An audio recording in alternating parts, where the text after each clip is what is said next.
کے جو تخلیق ہے، سینٹ کا جو بنیادی مقصد ہے وہ یہ ہے کہ پاکستان کی چاروں اکائیوں کی نمائندگی، نمائندگی، یکساں حقوق اور یکساں فرائض۔ سینٹ وہ ادارہ ہے۔ اب ایک یونٹ کو یہاں سے غائب کیا جا رہا ہے، ایک یونٹ میں الیکشن ہی نہیں ہوئے، ایک اکائی میں الیکشن ہی نہیں ہوئے، اور ان کو نظر انداز کر کے، فراموش کر کے، اور آئین کا جو تقاضا ہے اس کی سمجھیے پرواہ کیے بغیر الیکشن کرانے کی کوشش کی جا رہی ہے۔ مجھے یہ سمجھ نہیں آ رہی کہ آخر جلدی کیا ہے۔ اگر یہ 15 دن بعد، پہلے بھی یہ سارا ہمارا پورا الیکشن پروسیس لیٹ ہوا ہے، یہ بھی 10 دن بعد، 5 دن بعد اگر ہو جائیں گے تو کون سی قیامت آ جائے گی؟ کیا جلدی ہے؟ لیکن میرے خیال ہے اس حوالے سے چانڈیو صاحب بہتر رہنمائی کر سکتے ہیں۔ وہ سینیٹر کے ممبر رہے ہیں، سیاست میں ان کا تجربہ، ان کی صلاحیت، اہلیت، اور ویسے بھی وہ جو رائے دیتے ہیں بڑی پختہ بھی ہوتی ہے اور درمیانی اعتدال پسندانہ توازن پر مبنی ہوتی ہے۔ تو چانڈیو صاحب، یہ جو الیکشن ہونے جا رہا ہے چیئرمین اور ڈپٹی چیئرمین کا، جبکہ کے پی میں الیکشن ہوا ہی نہیں، اس کی وجوہات الگ ہیں، تو اب کیا یہ الیکشن قانونی طور پر، آئینی طور پر، جو ہماری جمہوری روایات کے مطابق یہ درست الیکشن ہوں گے؟ جلدی ہونی چاہیے یا لیٹ ہونا چاہیے؟ پہلی بات تو سینٹ کے ہونے کی بات ہے، پورا ہونا اور کم ہونا اور بات ہے، سینٹ کی موجودگی کی بات ہے۔ اگر نظام میں سینٹ موجود نہیں ہے تو نظام میں بہت بڑا سکم رہ جائے گا، اس لیے سینٹ کو ہر حال میں پورا کیا جاتا ہے۔ اب جان بوجھ کی یہ صورتحال پیدا کی گئی ہے پختونخوا میں کہ لیٹ ہو، تنقید ہو، بحث مباحثے ہو، ان کے پارٹی مفادات ہوں، ورنہ پورے پاکستان میں ہو گئے، پختونخوا میں بھی ہو جائیں، کیوں نہ ہو جائیں، اس میں کیا برائی ہے؟ یہ اچھی بات ہے کہ ہم ان کے ساتھ بھی رویہ رکھ کر اپنے ساتھ چلائیں، لیکن اگر وہ نہیں چل رہے کسی خاص معاملات کی وجہ سے، تو اس کا مطلب تھوڑی ہے کہ آپ سینٹ کو چھوڑ دیں۔ سینٹ میں چاروں صوبے ساتھ ہیں، اور جیسے یہ اکائی، جیسے بھی آپ نے فرمایا، چاروں صوبوں کی جو نمائندگی ہے وہ ضروری ہے۔ تو ہم خواہش تو یہی ہوگی میری بھی کہ سینٹ پوری ہونی چاہیے اور وقت پر ہونی چاہیے، لیکن اگر کوئی جان بوجھ کے ایسی صورتحال پیدا کر رہا ہے تو ایسے تو نہیں تو آئینی معاملات روک دیے جائیں۔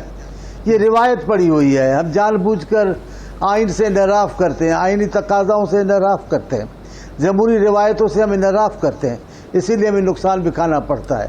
اصل بات تو یہی ہے۔ چانڈیو صاحب، یہ الیکشن جو دل کی چانڈیو صاحب الیکشن جو ملتوی ہوئے ہیں وہ کے پی کے گورنمنٹ نے یا کے پی کے اسمبلی نے نہیں کیے، وہ الیکشن کمیشن نے ملتوی کیے ہیں۔ لا رہے، میں اس سے انکار نہیں کر رہا ہوں، میں کے پی کے کی حکومت کی بات نہیں ہے، کے پی کے حکومت کے رویے کی ضرور بات ہے۔ ان کا رویہ جو ہے وہ جس قسم کا تھا وہ آپ جانتے ہیں، اب کیونکہ تفصیل میں نہیں جا رہے ہیں، لیکن ایک بات طے ہے کہ سینٹ کے مکمل ہونے میں اشد ضروری ہے قانونی طور پہ۔ سینٹ چاروں صوبوں کی نمائندگی کرتی ہے، لیکن میں ایک بات آپ کو دل کی بات بتاتا ہوں جو ایمانداری کی بات ہے، شاید دوسرے بھی کرتے ہوں، لیکن میں آپ سے کرتا ہوں، آپ سے ہمیشہ میری اسی طریقہ کار کی گفتگو رہی ہے۔ سینٹ کو جو ہونا چاہیے تھا وہ نہیں ہے، سینٹ کو جو اختیار ہونا چاہیے وہ اختیار نہیں ہے، سینٹ کے پاس قانون سازی کا کوئی بھی اختیار نہیں ہے، سینٹ کو بجٹ میں کوئی عمل دخل نہیں ہے۔ جب تک سینٹ کو بجٹ میں عمل دخل نہیں دیا جائے گا، سینٹ کو کوئی اہمیت نہیں دے گا۔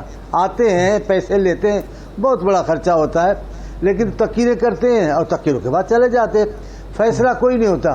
سینٹ کے فیصلے کو قانونی حیثیت حاصل نہیں ہوتی، وہ تو ایسے کھانا پوری ہے کہ ہم قومی اسمبلی کے قانون کو سینٹ میں لاتے ہیں۔ ذرا بھٹو صاحب نے جو آغاز کیا وہ یہ کہ سب کو شریک کیا، لیکن سینٹ کو جو ہونا چاہیے بااختیار وہ سینٹ نہیں ہے۔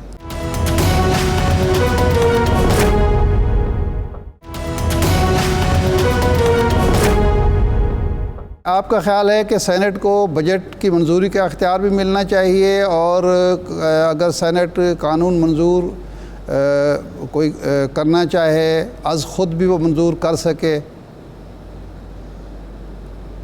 میں یہ نہیں کہتا کہ از خود کرے، اس کی کوئی طے شدہ ایسا طریقہ ہو کہ وہ بھی قانون سازی میں شریک ہو. یہاں قانون سازی میں سینٹ شریک نہیں ہے. اگر کسی قانون کو پاس نہیں بھی کرے گی، قومی اسمبلی کر دے گی، سینٹ کو کہے گی اللہ آپ کو سلامت رہے، خوش ہو جائے. بجٹ کی جب میں بات کرتا ہوں کہ بجٹ میں اگر جی فرمائیں. بجٹ کی جو میں بات کرتا ہوں اس لیے کرتا ہوں تاکہ قومی اسمبلی میں بھی اس کی اہمیت ہو کہ بھائی یہ بجٹ وہاں بھی جائے گی تو ہم پوچھیں گے. یہاں نہیں ہوتا ہے. یا کروڑوں اربوں روپے کے پیپر ضائع کر کے اتنے سارے ڈھیر ہمارے سامنے سینیٹرز کے سامنے رکھا جاتا ہے، کوئی پڑھتا نہیں، کوئی اس پہ بحث نہیں کرتا ہے. کیوں اتنے کتاب پیسے ضائع ہم کر رہے ہیں صرف خانہ پوری کے لیے؟ آپ غور سے دیکھیں تو ہمارے سارے معاملات لیکن یہ اب سینیٹر صاحب یہ تو بڑی، ہم تو اس کو ستم ظریفی کہیں گے کہ ایوان بالا سینیٹر بننا ہے کارنر، اور آپ کہہ رہے ہیں خانہ پوری کے لیے. سوال اب یہ ہے کہ یوسف رضا گیلانی صاحب کا نام بطور چیئرمین سینٹ پیپلز پارٹی نے اناؤنس کیا ہے کہ یہ فیصلہ حتمی ہے. میرا خیال میں حتمی ہی ہوگا، اس میں تبدیلی کی گنجائش نہیں ہے. پارٹی نے اعلان کر دیا ہے، جب پارٹی نے فیصلہ دے دیا ہے تو پھر حتمی مانا جائے گا اس کو. اگر انوار اللہ کاکڑ صاحب فرمائش کریں کہ جی مجھے چیئرمین سینٹ بنائیں تو پیپلز پارٹی راضی ہوگی یا نہیں ہوگی؟ میرا اپنا خیال ہے نہیں ہونا چاہیے ان کو راضی. کاکڑ صاحب بہت اچھے آدمی ہیں، بہت پیارے انسان ہیں، میں ان کے ساتھ رہا ہوں، لیکن اگر پیپلز پارٹی اناؤنس کر دے تو اس کا حق بنتا ہے. معاملات بھی ایسے ہی طے ہوئے ہیں کہ سینٹ کے چیئرمین پیپلز پارٹی نامزد کرے گی، وہی بہتر ہے. یوسف رضا گیلانی ایک بہت قداور نام ہے، تجربے کار نام ہے، اسپیکر رہ چکے ہیں، وزیر اعظم رہ چکے ہیں. میرا خیال ہے ابھی اپوزیشن لیڈر رہ چکے ہیں. میرا خیال ہے گیلانی صاحب کو یہ اہمیت ملنی چاہیے تاکہ اس ایوان کا وقار بھی بڑھ جائے گا اور اہمیت بھی بڑھ جائے گی. صحیح. اچھا، اسلام آباد میں یہ پھر کیا سارائیاں ہو رہی ہیں کہ بلاول بھٹو صاحب کو نائب وزیر اعظم بنانے کی کوئی تجویز ہے، نائب وزیر اعظم بنایا جائے گا. تو پیپلز پارٹی تیار ہو رہی ہے حکومت کو جوائن کرنے کے لیے، حکومت کیبنٹ میں شامل ہونے کے لیے؟ کوئی اچھبے کی بات نہیں ہوگی، لیکن میرے علم میں نہیں ہے کیونکہ یہ فیصلہ بلاول صاحب کی پالیسی کے مطابق تھا کہ ہم شرکت نہ کریں حکومت میں، حکومت کو مکمل طور پہ آزاد چھوڑیں اپنی مکمل سپورٹ کے ساتھ تاکہ وہ کچھ ڈیلیور کر سکے. مہنگائی کا معاملہ اتنا بڑا ہے کہ لوگ مر رہے ہیں، پاکستان کے لوگ پریشان ہیں مہنگائی کی وجہ سے اور پیٹرول کی وجہ سے، بجلی کی وجہ سے. تو میرا خیال ہے کوئی ایک پارٹی اگر ہے بااختیار وہ فیصلہ کر لے، لیکن اگر کوئی جمہوریت مفاد میں، نظام کے مفاد میں ہے کہ بلاول صاحب آئیں اور پھر پارٹی بھی راضی ہو جائے تو کوئی اچھے کی بات نہیں ہوگی. جی ٹھیک ہے. اچھا یہ بتائیے گا کہ آپ اگر پیپلز پارٹی شریک اقتدار ہو بھی جاتی ہے، دوسری جانب جو چیلنجز ہیں، Pakistan institute of development economics کہتا ہے $120 ارب پاکستان کو اگلے 5 سال کے لیے چاہیے ہوں گے، ڈیفالٹ کے خطرات منڈلاتے رہیں گے. تو کیا یہ گورنمنٹ کیسے ڈیلیور کرے گی، کیسے پرفارم کریں گے، عوام کے حقیقی مسائل حل کیسے کریں گے؟ یہی ایک بات ہے جس پہ ہم سب بحث کرتے ہیں، اور میرے چیئرمین صاحب کا بھی یہی موقف تھا کہ ہم اس پہ ایسی کوئی ایسا فیصلہ نہ دیں حکومت پر جس کے لیے ان کو ایک بہانہ مل جائے کہ ہم نے جناب ہمارے فلاں وزیر نے کام نہیں کیا، جناب ہم اکیلے ہوتے تو بااختیار ہوتے. چیئرمین صاحب کہتے ہیں آپ بااختیار ہیں، آپ کریں جو آپ اچھا کام کریں گے ہم ان کی حمایت کریں گے. چھوڑیں نا حکومت کو. لیکن میں ڈر رہا ہوں بات کرتے ہوئے کہ یہاں انا پرستی زیادہ ہے، وہی میاں صاحب کے زمانے کا تکبر زیادہ ہے. اپنے اختیار دکھانے کی بات ہے، لیکن ملک کو چلانے کے لیے تھوڑا پیچھے ہٹنا پڑتا ہے. یہ ایسا طریقہ کار اختیار جو عمران خان صاحب نے کیا، اس انداز سے پاکستان بھی ترقی نہیں کرے گا، جمہوریت مستحکم بھی نہیں ہوگی. یہ تکبر کی بات آپ نے عمران خان کے حوالے سے کی یا یہ موجودہ جو حکمران ہیں مسلم لیگ نون ان کے ہاں بھی یہ ہے کوئی چیز؟ خان صاحب کی تو تکبر کی علامت ہے لیکن میں یہ جو ابھی بات کر رہا تھا بڑے میاں صاحب کے زمانے کی بات کر رہا تھا. اس زمانے میں بھی سوائے تکبر کے اور کچھ نہیں تھا, اور اس تکبر نے جو انتشار پیدا کیا, کسی کی نہ سننا. جمہوریت علامت ہے دوسرے کا موقف سننا, دوسرے کے درست بات کو تسلیم کرنا, اپنی غلطی کو قبول کرنا اور پھر آگے بڑھنا. یہ ہے جمہوریت کے لیے ضروری بات. لیکن اگر ہم کسی کی مانیں گے نہیں, اس وقت ہم آگے میاں نواز شریف صاحب حکومت میں نہیں ہیں, لیکن جو حکومت میں ہیں, شہباز شریف صاحب ہیں یا ان کے ساتھی ہیں, ان کے ہاں بھی یہ رویہ ہے. فرق ہے. بڑے میاں صاحب میں چھوٹے میاں صاحب میں زمین آسمان کا فرق ہے. یہ بات صحیح ہے, میں مانتا ہوں. میں نے دیکھا ہے شہباز شریف صاحب کو, وہ بہت سارے معاملات پہ بات چیت بھی کرتے بھی ہیں, لیکن پھر بھی وہ اپنی قیادت کے پالیسیوں سے ہٹ نہیں سکتے.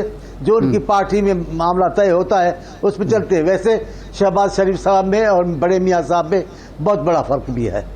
صحیح ہے. اچھا, اس وقت ایک ایشو ہے, ایم کیو ایم یہ کہہ رہی ہے کہ اس وقت کراچی میں جو صورتحال اور سندھ میں صورتحال خراب ہے, اس کی وجہ یہ ہے کہ مراد علی شاہ صاحب نے پولیس کے وہ افسران لگائے ہیں جن سے ڈاکو بھی خوش ہیں, کچے کے اور پکے کے دونوں طرف کے, اور جن کی اہلیت صلاحیت بھی نہیں ہے.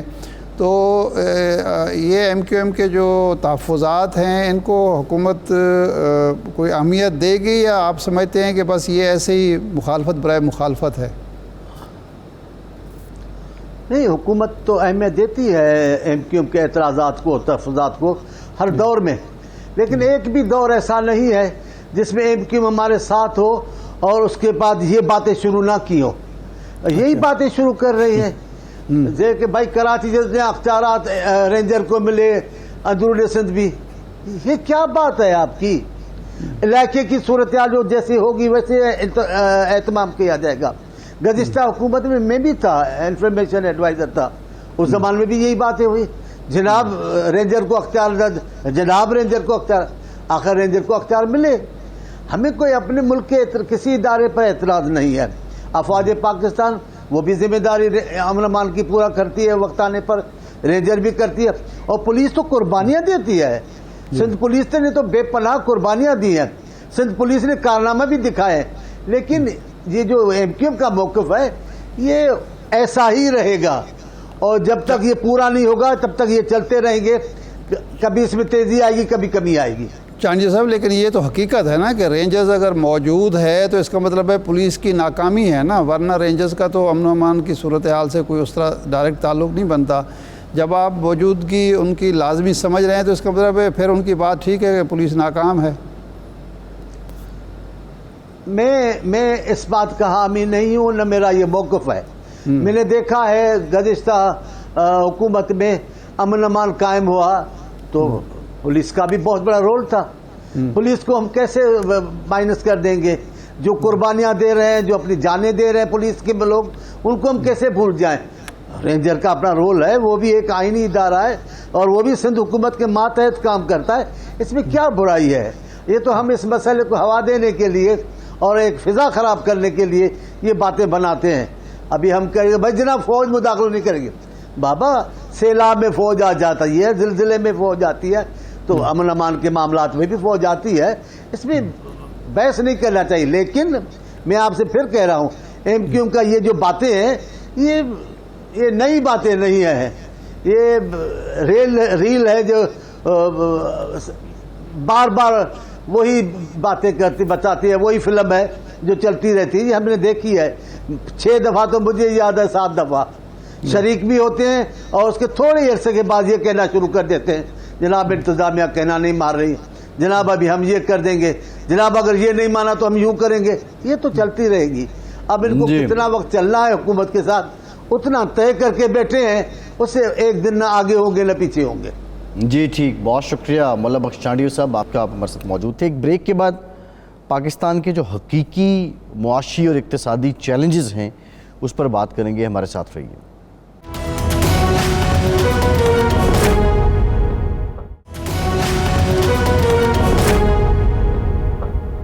بریک کے بعد ایک بار پھر سے آپ کو خوش آمدید کہیں گے. ڈاکٹر فاروق سلیم صاحب پاکستان کے ماہناز معیشت دان ہمیں جوائن کر چکے ہیں. ڈاکٹر صاحب thank you very much for your time. Doctor صاحب، وزیر اعظم صاحب کا دورہ ہے سعودی عرب کا، محمد بن سلمان سے ملاقات بھی ہوئی ہے، اور اب یہ بھی شنید ہے کہ جو $5 ارب سرمایہ کاری پیکج ہے، اس سے متعلق کوششیں تیز ہو رہی ہیں۔ آپ سمجھتے ہیں کہ عید کے بعد اس پر کوئی بڑی پیش رفت ہوگی، اور کن شعبوں میں سعودی عرب جو ہے وہ سرمایہ کاری کرے گا؟ جی فیصل صاحب، سرمایہ کاری کا جو سب سے زیادہ انٹرسٹ سعودی عربیہ کی طرف سے آ رہا ہے وہ ریکوڈک مائنز کے اوپر مجھے نظر آ رہا ہے۔ اب سعودی عربیہ کا جو طریقہ کار ہے جو اپنے بردر کنٹریز کی مدد کرنے کا، وہ میں سمجھتا ہوں کہ کافی بدل گیا ہے۔ بجائے اس کے کہ وہ ملکوں کو لونز دیتے رہے، وہ زیادہ اپنی انویسٹمنٹ ایکٹیویٹی میں زیادہ انٹرسٹڈ لگتا ہے۔ ریکوڈک کا جو انٹرسٹ ہے وہ سعودی عربیہ کا کوئی نیا نہیں ہے، لیکن اس میں معاملہ یہ آ رہا ہے کہ ابھی جو مائنز ہیں ان کا جو نیا اگریمنٹ طے ہوا ہے اس میں 25% حکومت بلوچستان ہے، 25% حکومت پاکستان ہے، اور 50% شیئر جو ہے وہ بیرک گولڈ کا ہے۔ اور ان تینوں اینٹیز میں سے کوئی بھی اپنی جو شیئر ہولڈنگ ہے وہ کم نہیں کرنا چاہتا۔ سب کو ریکوڈک کے اندر اتنا پروسپیکٹ نظر آتا ہے فیوچر کے اندر۔ سعودی عربیہ اوریجنلی یہ چاہ رہا تھا کہ ان تینوں اینٹیز میں سے کوئی اپنا حصہ کم کر کے وہ شیئر جو ہیں وہ سعودی عربیہ کو بیچ دیے جائیں۔ اس کے اوپر کیا پیش رفت ہو رہی ہے ابھی تک مجھے اس کا ایگزیکٹ پتہ نہیں۔ ڈاکٹر صاحب، یہ یعنی سعودی عرب کی خواہش ہے کہ بلوچستان گورنمنٹ، حکومت پاکستان اور بیرک گولڈ جو ہیں یہ اپنے شیئرز میں سے کچھ حصہ سعودی عرب کو دیں، یہ میں یہی سمجھاؤں؟ اور کیا بیرک گولڈ تیار ہوگا اس کے لیے، اگر ہم تیار ہو بھی جائیں تو؟ جیسے کہا کہ جی بیرک گولڈ بھی تیار نہیں ہے، کیونکہ بیرک گولڈ کو بھی نظر آ رہا ہے کہ سن 2028 میں یہ مائن جو ہے یہ پروڈکشن میں چلی جائے گی، اور یہ وہی وقت آ رہا ہے کہ جب تقریباً پورا یورپ جو ہے وہ آلٹرنیٹیو انرجی کی طرف جا رہا ہے، اور اس کا مطلب یہ ہے کہ 2030 کے بعد وہ زیرو ایمیشن ہونی ہے۔ اب چاہے وہ الیکٹرک پینلز ہوں، چاہے وہ الیکٹرک کارز ہوں، چاہے وہ ونڈ ٹربائن ہو، سب کے لیے جو ہے وہ کاپر چاہیے ہوتا ہے۔ تو جیسے جیسے ہم بڑھ رہے ہیں زیرو ایمیشن کی طرف، 2030 کی طرف، کاپر کی ڈیمانڈ جو ہے وہ دنیا میں بہت تیزی سے بڑھنے والی ہے۔ تو ابھی مجھے لگ رہا ہے کہ بیرک گولڈ والے جو ہیں وہ کسی صورت بھی اپنا حصہ جو ہے وہ اس کرنٹ مائن کے اندر کم نہیں کرنا چاہتے، لیکن آپ کو پتا ہے کہ یہ پورا ریکوڈک کا علاقہ جو ہے یہ کرنٹ مائن جو ہے یہ اس کا ایک حصہ ہے۔ ابھی بہت سارا اور ان ایکسپلورڈ جو ہے کاپر کا جو ذخیرہ ہے پاکستان کے پاس موجود ہے۔ صحیح۔ اچھا، یہ فرمائیں کہ پائٹ کی ایک رپورٹ آئی جس میں کہا گیا کہ جی اگلے 5 سال تک ہمیں $120 ارب کے بیرونی قرضے درکار ہوں گے ڈیفالٹ سے بچنے کے لیے۔ کیا ایک تو یہ ہے کہ یہ کتنی حقیقت پسندانہ ہے؟ کیا واقعی 5 سال تک ہم پر یہ ڈیفالٹ کا خطرہ منڈلاتا رہے گا، اور اس سے نکلنے کی کیا صورت ہے؟ دیکھیے، یہ درست ہے جو فگر بتائی گئی ہے وہ 3 سالوں کی 75 آ رہی ہے، 5 سالوں کی آپ نے 125 بتائی۔ فگر درست ہے، لیکن اس کی جو انڈرسٹینڈنگ ہے میرا خیال ہے کہ اس کو درست کرنا ہوگا۔ اس میں سے ایک بہت بڑا جو حصہ ہے وہ جس کو ہم کہتے ہیں کہ وہ لونز ری اوور ہونے ہیں، یعنی کہ پرانے قرضہ جات کا رول اوور ہونا ہے، کوئی نئے قرضہ جات کی ضرورت نہیں ہوگی۔ ابھی بھی آپ دیکھیے کہ اس سال جو 12 مہینے کی ریکوائرمنٹ ہے وہ لگ بھگ 22 سے 23 ارب ڈالر کی ہے جو قرضہ جات کی واپسی ہے، لیکن اس میں سے لگ بھگ 17 سے 18 ارب ایسا ہے جو رول اوور میں جانا ہے، یعنی کہ وہ ملکوں کے پاس جا کے ہمیں درخواست کرنی ہے آپ اپنا قرضہ جو ہے اس کو رول اوور میں ڈال دیں۔ میں یہ نہیں سمجھتا ہوں کہ پاکستان کے اوپر جو ہم نے قرضہ جات کی ٹوٹل مجموعی واپسی کرنی ہے وہ کوئی بہت بڑا مشکل کام ہوگا اگر ہم اپنی ایکسپورٹ کے اوپر زور دیتے رہیں، اگر ہم اپنی ریسٹرکچرنگ کے اوپر جو ہے وہ زور دیتے رہیں۔ کہ دنیا میں کوئی بھی ملک آپ دیکھ لیجئے، وہ جب قرضہ لیتا ہے تو قرضہ ایکچولی واپس نہیں کیا جاتا، اس کی یا تو سروسنگ ہوتی ہے اور یا اس کو رول اوور کیا جاتا ہے۔ یہ صرف پاکستان کی بات نہیں ہے، دنیا بھر میں جب قرضے دیے جاتے ہیں تو وہ واپسی کی جو کیے جاتے ہیں ان کو رول اوور پہ جاتا ہے اور ان کے انٹرسٹ کی پیمنٹ ہوتی ہے. ہمارے ہاں جو ریسٹرکچرنگ کا ایشو ہے کہ بہت بڑا ایک گورنمنٹ کا جو خرچہ ہے وہ اسٹیٹ اور انٹرپرائزز پہ نکل جاتا ہے، وہ بجلی کی چوری پہ نکل جاتا ہے، وہ ہم ٹیکس پورا اکٹھا نہیں کر پاتے. ابھی اگر آپ لیٹسٹ سچویشن دیکھیں تو دو جو اشاریے سامنے آ رہے ہیں، ایک تو عالمی منڈیوں میں جو پاکستان کے ڈالر بانڈز ہیں وہ مسلسل بڑھ رہے ہیں پچھلے کئی ہفتے سے. ہمارے کوئی $8 بلین کے بانڈز ہیں جو عالمی منڈیوں میں کتنی تجارت ہوتی ہے، اور اگر ان کی قیمت بڑھ رہی ہے تو اس کا مطلب یہ ہے کہ ان کی ڈیمانڈ زیادہ ہے. اگر ان کی ڈیمانڈ زیادہ ہو رہی ہے تو اس کا مطلب جو عالمی سرمایہ کار ہیں وہ یہ نہیں دیکھ رہے کہ پاکستان ان بانڈز کے اوپر کہیں ڈیفالٹ کرنے والا ہے. تو عالمی منڈیوں میں کوئی اس قسم کا تاثر نہیں ہے کہ پاکستان اپنے بانڈز پہ یا درجات پہ ڈیفالٹ کرنے جا رہا ہے. اچھا، یہ فرمائیں کہ ایک نیا فیکٹر آیا ہے، یہ جو اسرائیل نے وہاں شام میں حملہ کیا اور ایک ایرانی جو کمانڈر تھے وہ بھی مارے گئے، کچھ اور لوگ بھی اس میں مارے گئے. اس کے بعد ایک ٹینشن ہے، ایران نے باقاعدہ اعلان کیا کہ ہم اس کا بھرپور جواب دیں گے اور کہیں بھی جواب دیں گے، جواباً اسرائیل سے بھی جواب ہے. اب خطرہ یہ محسوس کیا جا رہا ہے کہ یہ ٹینشن بڑھتی ہے تو عالمی منڈی میں تیل کی قیمتیں بڑھیں گی، اور پھر پاکستان آپ کو پتہ ہے کہ سب سے زیادہ متاثر ہونے والا ملک ہوتا ہے، تو یہ ہماری معیشت پر کیا اثرات ہوں گے؟ دیکھیے، یہ قیاس سرائی کرنا کہ تیل کی قیمت بڑھنے والی ہے یا کم ہونے والی ہے، یہ تو اربوں ڈالر کا سٹا لگایا جاتا ہے اس کے اوپر دنیا میں. یہ سیریسلی کسی کو پتہ نہیں ہوتا کہ جنگ کے دوران قیمت مزید بڑھ جائے گی یا کوئی ایک ملک جو بہت بڑی پیداوار کرتا ہے اگر اپنی وہ پروڈکشن بڑھا دے گا تو قیمت نیچے بھی آ سکتی ہے. یہ بات پکی ہے کہ 95% ہماری جو ریکوائرمنٹ ہے پیٹرول ڈیزل کی وہ ہم امپورٹ کرتے ہیں، اور اگر عالمی منڈیوں میں قیمت بڑھتی ہے تو پاکستانی حکومت کے پاس کوئی ایسا طریقہ کار نہیں ہے کہ وہ پاکستانی صارفین کو سستا پیٹرول جو ہے یا ڈیزل دے سکے. دیکھیے، جو بھی دکان اگر مہنگا مال خریدے گی اور سستا مال بیچے گی تو وہ پھر چل نہیں سکتی. یہ کوششیں ہوئی ہیں پاکستان کی حکومتوں نے، سیاسی اقدامات ایسے کیے ہیں کہ ان دا پاس کے باہر سے مہنگا تیل آتا رہے، لیکن سیاسی پریشر کے تحت ایک معاشی فیصلہ کیا جائے اور پاکستانی صارفین کو سستا تیل دیا جائے. اس کے نتائج بہت برے نکلے ہیں. اس کے نتیجے میں جو اسٹیٹ بینک کے ذخائر ہیں وہ بہت تیزی سے نیچے چلے جاتے ہیں. اچھا، اس وقت جو صورتحال ہے ہماری کہ تیل مہنگا، بجلی مہنگی، گیس مہنگی، شرح سود 22%، اور ہم جو ایکسپورٹ ہیں وہ بڑھنے کی بجائے کہیں نہ کہیں رکی ہوئی ہیں، تو ایسی صورتحال میں جو معیشت کی بہتری کی کوششیں ہو رہی ہیں یہ کتنی جلدی ثمرآور ہو سکتی ہیں اور کیا رکاوٹیں اس پہ پیدا ہو سکتی ہیں؟ دیکھیے، دو بنیادی تبدیلیاں جو نظر آ رہی ہیں وہ ایک تو نجکاری کے حوالے سے ہے. اب پچھلے 25-30 سالوں سے ہم بات کر رہے ہیں کہ حکومتی ادارے جو ہیں وہ 1500 ارب 1800 ارب 2000 ارب کا سالانہ نقصان کر دیتے ہیں. ہم ان کو بجٹ میں سبسڈیز دیتے ہیں، بجٹ میں گرانٹس دیتے ہیں. ان کی نجکاری ضروری ہے، لیکن 30 سال سے کوئی 14 حکومتیں آئی ہیں اور کوئی بھی خاطر خواہ قسم کی جو ہے وہ نجکاری نہیں ہو پائی سوائے بینکنگ سیکٹر کے.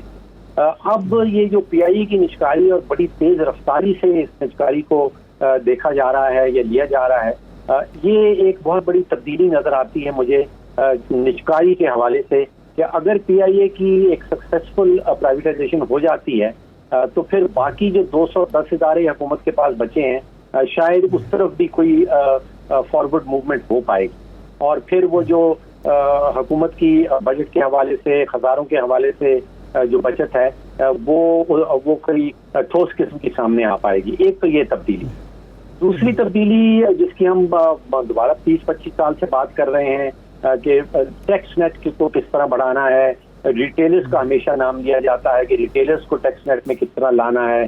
جب بھی ریٹیلرز کو لانے کی کوشش کی جاتی ہے تو پھر پتہ چلتا ہے کہ شاید وہ پی ایم ایل این کی کانسٹیٹوئنسی ہے، اس لیے پی ایم ایل این ان کو ٹیکس نیٹ میں نہیں لانا چاہ رہی.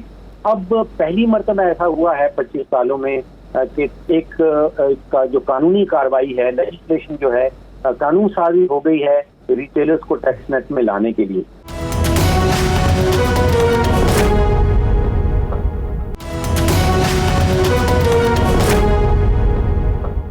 ڈاکٹر صاحب، جو موسٹ امپورٹنٹ فیکٹر ہے، ہم پچھلے کئی سالوں سے بات کرتے رہے، پولیٹیکل انسرٹنٹی، کیا یہ سیاسی بے یقینی یا پولیٹیکل انسٹیبلٹی، سیاسی عدم استحکام بھی کم ہوا ہے یا آپ کو ہوتا دکھائی دے رہا ہے یا درجہ حرارت بڑھ رہا ہے؟ دیکھیے، الیکشن سے پہلے جو غیر یقینیاں تھیں کہ الیکشن ہوگا یا نہیں ہوگا، اگر ہوگا تو کون سی پارٹی حکومت بنائے گی، وہ ساری غیر یقینیاں ختم ہو گئی۔ الیکشن بھی ہو گیا، چاروں صوبوں میں صوبائی حکومتیں بھی بن گئیں، وفاق میں بھی حکومت بن گئی، اور وفاق میں جس قسم کا اتحاد بنا ہے پیپلز پارٹی اور پی ایم ایل این کے درمیان، ان کے درمیان آپ دیکھیے کہ الیکشن کے فوراً بعد جو معاہدے ہوئے تھے کہ صدر کون بنے گا، سینٹ کا چیئرمین کون بنے گا، گورنر پنجاب کا کون ہوگا، ڈپٹی چیئرمین کون ہوگا، یہ سب معاہدے جو ہیں مجھے لگ رہا ہے ایسا ہے کہ ان کے اوپر بھی عمل درآمد شروع ہو گیا ہے۔ آپ نے دیکھا کہ پیپلز پارٹی کے صدر بن گئے ہیں، سینٹ کا الیکشن ہونے چلا ہے، وہاں پہ گیلانی صاحب کی نامینیشن ہے، اور وہاں پہ کوئی میرے خیال سے کہ 60 یا 62 ووٹ تو ان کے پاس جو ہیں وہ سیکیورڈ ہیں۔ تو اس حوالے سے دیکھا جائے تو جو غیر یقینیاں آپ سمجھیے 2 مہینے پہلے تھیں، سیاسی غیر یقینی کے حوالے سے اب بہت ان میں کمی آئی۔ جی صحیح ہے۔ اچھا، یہ اس غیر یقینی جو صورتحال ہے اس میں کمی آ چکی ہے آپ کے نقطہ نظر سے، یہ بہت اچھی بات ہے۔ تو اب موجودہ جو پالیسی ہے گورنمنٹ، جو خاص طور پر نگران حکومت کی جو پالیسی کو آگے لے کے چل رہی ہے، اس میں آپ سمجھتے ہیں کہ آئی ایم ایف کا پروگرام جو ہے ہمیں آسانی سے مل جائے گا، نیا پروگرام؟ دیکھیے، آئی ایم ایف کے ساتھ ہم نے 23 پروگرام کیے ہیں، اور اس میں سے صرف 2 ایسے پروگرام ہیں جو ہم نے کامیابی سے ان کو کمپلیٹ کیا ہے۔ اب ہم 24ویں پروگرام کی طرف جا رہے ہیں۔ آسان نہیں ہوگا نیا پروگرام دینا، اور اس کی کنڈیشنلٹیز بڑی سخت ہوں گی۔ جو 2 فوکس کے ایریاز ہیں، ایک تو توانائی کا شعبہ ہے، جس میں آئی ایم ایف کا یہ کہنا ہے کہ جو اس وقت آپ 500 یا 600 ارب روپے کا سالانہ خسارہ کرتے ہیں بجلی کے شعبے کے اندر، اس میں اضافہ نہیں ہونا چاہیے۔ جو گردشی قرضہ ہے وہ 3000 ارب سے مزید بڑھنا نہیں چاہیے۔ اب حکومت کے پاس چوائسز بچتی ہیں کہ یا تو وہ چوری روکنے کے اقدامات کرے، اور یا پھر ٹیرف بڑھا دے۔ اب ہم نے پچھلے 15-20 سال سے یہ دیکھا ہے کہ چوری تو حکومتوں سے رک نہیں پا رہی، اور وہ مسلسل جو ہے وہ ٹیرف بڑھاتی چلی جا رہی ہے، اس امید میں کہ وہ گردشی قرضہ جو ہے وہ نہیں بڑھے گا۔ ابھی تک جو موجودہ حکومت ہے اس کی طرف سے بھی کوئی آپ سمجھ لیجیے کوئی حکمت عملی، کوئی نقشہ سامنے نہیں آیا کہ حکومت کیا کرنا چاہ رہی ہے توانائی کے شعبے کے ساتھ۔ دوسرا فوکس ہے آئی ایم ایف کا ٹیکسز کے حوالے سے، اور حکومت کے جو بجٹ سے خسارہ ہے اس کے حوالے سے۔ حکومت کا خسارہ جو ہے وہ اس سال کہیں 8000 اور 500 ارب کا بتایا جا رہا ہے، جو ان کی آمدن اور ان کے اخراجات میں ڈفرنس آ رہا ہے۔ تو یہ 2 فوکس ایریاز ہیں، یہ 2 فوکس ایریاز کو کمپلیٹ کیے بغیر نیا آئی ایم ایف کا پروگرام جو ہے وہ بڑا مشکل ہوگا۔ جی ٹھیک، بہت شکریہ ڈاکٹر فاروق سلیم صاحب کا۔ شاہد صاحب، شاہد خاقان عباسی صاحب کی سیاسی جماعت الیکشن کمیشن وہ پہنچ گئے ہیں، جو کاغذی معاملات ہیں، قوائف ہیں، وہ جمع کروا دیے ہیں، اب جماعت رجسٹرڈ ہوگی۔ یہ جماعت کیسی ہوگی؟ کیا یہ جماعت اس آئیڈیالوجی یا اس سوچ کا مظہر ہوگی کہ سب اچھے لوگ ساری سیاسی جماعتوں سے ایک جگہ اکٹھے ہو جائیں، یا یہ جماعت عوامی حقوق کا پرچار اس طرح کرے گی کہ یہ تھڑے کی جماعت ہوگی، چوک چوراہے کی جماعت ہوگی، گلی کوچے کی جماعت ہوگی، میسز کی جماعت ہوگی، یا آپ سمجھتے ہیں کہ یہ جماعت کم اور تھنک ٹینک زیادہ ہوگا جس کی سفارشات اور مشورے بڑے جاندار ہوں گے؟ دیکھیں، سیاسی جماعت پاکستان میں بنانا کوئی مشکل کام نہیں ہے۔ 1952-53 سے ہم دیکھ رہے ہیں کہ بس جس کا موڈ بنتا ہے وہ سیاسی جماعت بنا لیتا ہے۔ ابھی ہم پچھلے اگر 20-25 سال میں دیکھیں تو ہمیں اتنی غلام مصطفیٰ جتوئی صاحب کی سیاسی جماعت بنی، نیشنل پارٹی، فلاپ، اتنے الیکٹیبلز اکٹھے ہو گئے، لگتا تھا کہ اگلا اقتدار بس ان کا ہے، لیکن جب الیکشن ہوئے تو پتہ چلا کہ جتوئی صاحب خود بھی نہیں جیت پائے اور ان کو پھر کہیں اور سے الیکشن لڑنا پڑا۔ اس کے بعد ایک چٹھا صاحب، محمد حسین چٹھا صاحب تھے، بزرگ سیاستدان، ان کی سربراہی میں ایک مسلم لیگ بنائی گئی، وہ آپ پتہ ہی نہیں ہے کہ وہ کہاں گئی پارٹی۔ پھر حامد ناصر چٹھا صاحب کی سربراہی میں ایک سیاسی جماعت بنی، پھر میاں محمد اظہر صاحب کی سربراہی میں ایک مسلم لیگ کاف وجود میں آئی، قائد اعظم۔ وہ اتنی اس کا تو پتہ پاورفل چلا ہے جماعت صاحب تھی کہ وہ جماعت بنی اور چند ہی مہینوں میں اقتدار میں آ گئی، اور چاروں صوبوں میں اور مرکز میں 2/3 میجارٹی کے ساتھ اقتدار میں آ اور گئی۔ میاں اظہر صاحب فارغ ہو گئے، اور میاں اظہر صاحب فارغ ہو گئے، پہلے میاں اظہر صاحب فارغ ہوئے، اس کے بعد جماعت فارغ ہوئی، اور اب جو ہے وہ اب فارغ التحصیل ہیں۔ اب وہ یعنی حد یہ ہے کہ چودھری شجاعت صاحب اس کے صدر تھے، اور پرویز الہی صاحب بھی اس جماعت سے نکل گئے، وہ اپنا دھڑا جو ہے وہ لے گئے۔ لیکن نمائندگی تو ارشاد صاحب ان کی ہے اب بھی، وہ ایسے ہی ہے نا، وہ بس ٹھیک ہے، پارلیمان میں تو ہاں بالکل۔ وہ آپ کو پتہ ہی ہے کہ کیسے ہے، کیوں ہے۔ تو ایم کیو ایم بنی، وہ بھی قومی جماعت بنانے کے موڈ میں تھے، لیکن وہ کراچی حیدرآباد سے آگے نہیں نکل سکے۔ ہاں، لیکن اس کی بھی کچھ وجوہات ہیں۔ جی، پچھلے الیکشن میں تو آپ کو پتہ ہے کیا ہوا تھا۔ اصل یہ ہے کہ کیا یہ جماعت تناور درخت بنے گی؟ اگر تو یہ گملے میں پیدا ہونے والا پودا ہے تو یہ تناور درخت نہیں بن سکتا۔ یہ گملہ کس کا ہے یہ آپ مجھ سے بہتر سمجھتے ہیں، لیکن اگر یہ واقعی کھلے میدان میں، کھیت کھلیان میں جو ہے پودا لگایا جا رہا ہے بڑی نیک نیتی کے ساتھ، اور جو اس کے تقاضے ہیں وہ پورے کیے جائیں گے، ایک پودے کو چنار کا درخت آپ نے بنانا ہے یا وہ جو ہے گملے کا ایک ہوگا مصنوعی پودا جو موسم کے ساتھ ہی خار و خس رہ جائے، پھر وہ اس کی کوئی وہ نہیں ہے۔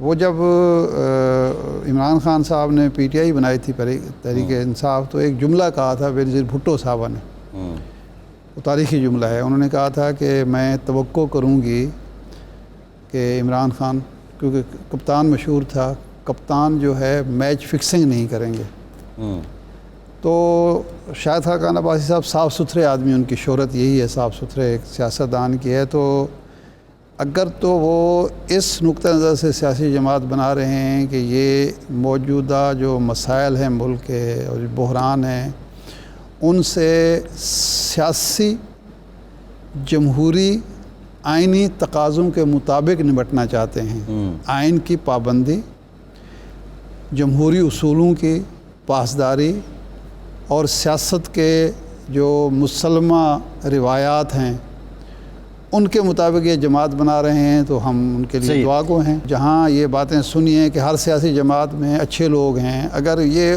انہی ایوانوں میں، انہی بیٹھکوں میں یہ فارمولہ طے پایا ہے تو پھر اس کے کوئی کامیابی کے امکانات نہیں۔ میرا سوال یہ کہ ابھی سیاسی جماعت کی گنجائش ہے؟ نہیں، بالکل نہیں ہے۔ دیکھنا یہ ہوگا جب دیکھنا، یہ بڑی عجیب بات ہے کہ نہ سیاسی جماعت کا کوئی کنونشن سامنے آیا ہوا ہے، ری امیجننگ پاکستان کتنے کنونشن؟ نہیں، وہ تو دیکھیں، وہ تو سیاسی جماعت تو نہیں تھی نا، وہ تو ایک سیمینار ہوئے، اس طرح کے سیمینار تو روزانہ ہوتے ہیں، یہ تو کوئی بات نہیں ہے۔